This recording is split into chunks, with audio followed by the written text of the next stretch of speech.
future is now.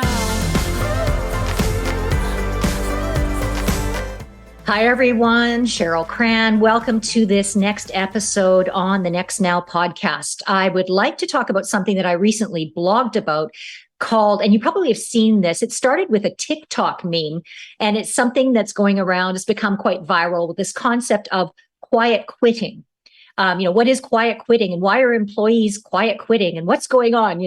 Just another iteration, or I would say outcome of the pandemic and the post-pandemic hybrid workplace reality, which is really being led by workers' attitude changes. And I don't know how many times I can say this. And for those of you who've been following and listening to me, you know that my whole deal is it's a people first culture. That has been my deal for 20 plus years that I've been in consulting. My deal is also around we've got to really establish our crucial human skills in order to navigate the change and the technology transformation and the hybrid workplace that we're in. Pre-pandemic, when we had most people in office, a lot of the ways we communicated, the ways that we measured performance, the ways that we sort of judged or perceived performance was based on being in close proximity to one another. What hybrid has done is because some of us are working remotely, some of us are in office, or maybe there's a blend of that, the communication has gotten disjointed. There's been a lot more assumptions going on.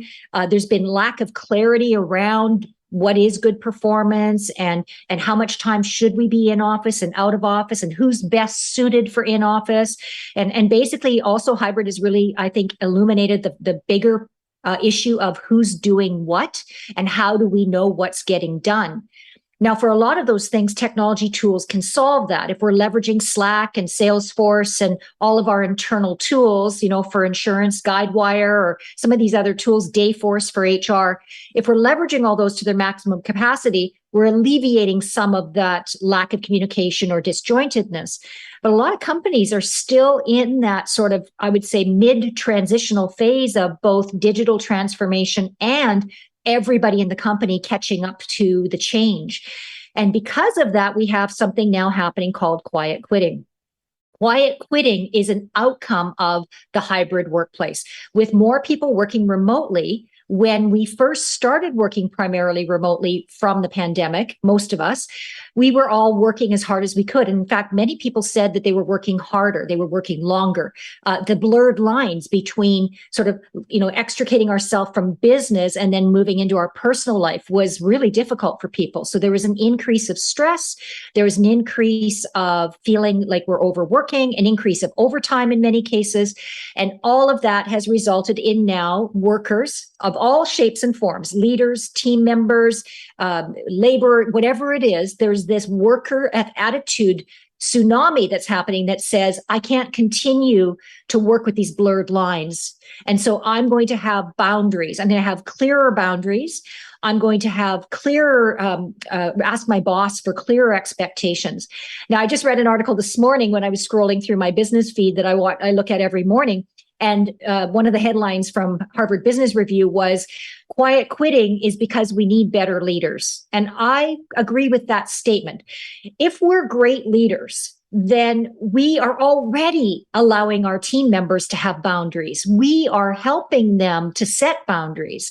We're not expecting them to answer emails past work hours. We're not expecting them to work until midnight. Or we're not expecting them to answer our emails if we're emailing late. So that's really what quiet quitting is a symptom of. It's a symptom of, because of hybrid, we all, and leaders especially, need to get very good at clarifying what are your job duties, what are the expectations, how do you know if you're doing a good job. It's okay to say no to things that are ancillary to what you're already doing if you're feeling maxed out. It's okay to have boundaries around the fact that you won't answer emails after 5. It's okay to have boundaries to say, I'm not going to check email on the weekends. It's interesting because another article had a bunch of a variety of generations weighing in on this quiet quitting meme or trend. And Kevin O'Leary, which the Canadians listening will know that that's the guy from Dragon's Den. he made a comment of, oh, quiet quitting. People are lazy. You can't get ahead in your career unless you're ambitious and you're willing to go above and beyond. And I will tell you, as an expert and with a background in psychology and working with many, many leaders and companies on change, that's actually a toxic positivity attitude to say, that's a baby boomer projection that says you can only get ahead if you're grilling it, if you're grueling, if you're setting, you got to work hard to get to get ahead. And that's something that baby boomers have been touting for the last decade. And frankly, millennials, Gen Xers, Gen Zs, now the generation COVID, they're poo-pooing that. They're going, no, you know what? If I have the right technology tools, if I know exactly what's expected of me, you can now measure my remote productivity. You know how I'm doing. You don't need me to take on a zillion extra projects for me to prove to you that I'm worthy of, some sort of career growth.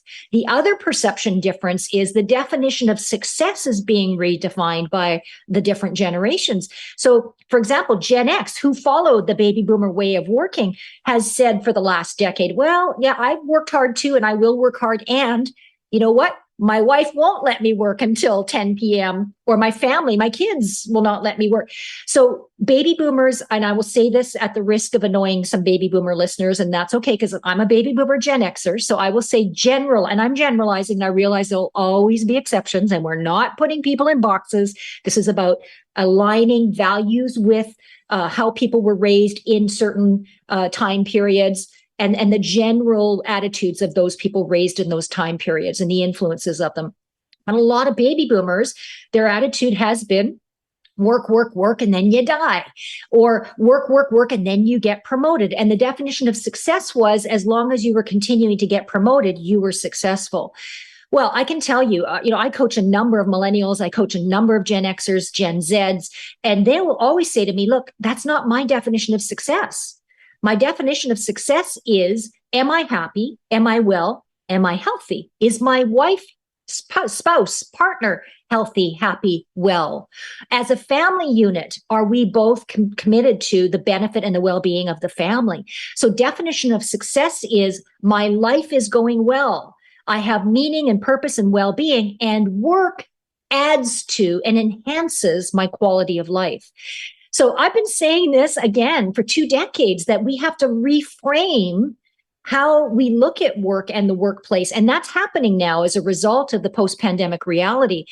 And so quiet quitting is simply workers saying, I need boundaries. And it's a healthy thing, and it's a positive thing. And if you're a leader listening right now, for you, it's an opportunity to confirm that you're doing the right thing by having regular one-on-one discussions with your team members. You're having candid conversations about their workload, how they're doing, the support they need, the resources they need, the boundaries they need to set. If you're a good leader, you're helping your team members set boundaries because your primary focus is their well-being as a whole person.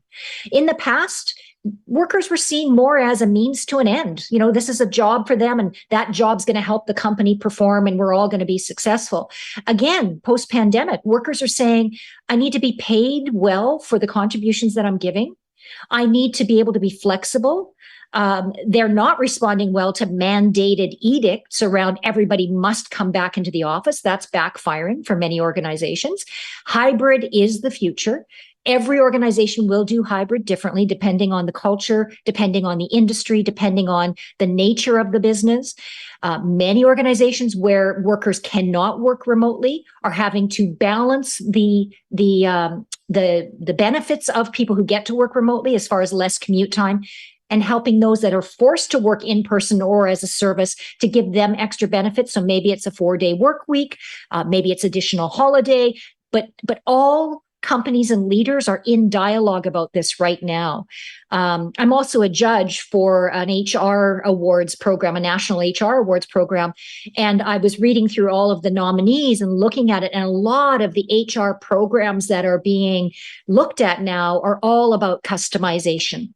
And the organizations that are responding to these worker trends, not poo-pooing them, not getting reactionary about them, but rather seeing them as, oh, this is something that we need to pay attention to because we need to be agile with it. We need to be making sure that we're not asking our workers to work without boundaries, that we're not putting unnecessary pressure on our workers. And frankly, in today's day and age, if we have clear guidelines on what the job expectations are, if we've provided clear roadmaps of how our workers can be successful within the time frame of their workday, if we're coaching, guiding, mentoring, and helping people to leverage the technology so that they can be working at their highest efficiency, if we're coaching them on how to communicate, rather than maybe not saying that they're stressed or need help because they're afraid of being viewed as a failure. So where we're going here for the future of the workplace, it's actually now, the future is now, is we're going to a workplace where it's psychologically healthier. And workers are waking up. I've spoken on previous podcasts around, we have gone from survival mode on Maslow's hierarchy to a greater percentage of people socially heading towards self-actualization. And at the self-actualization level, all of us, everyone is asking themselves, what is work giving me? Is it adding stress? Is it adding value? Is it adding meaning?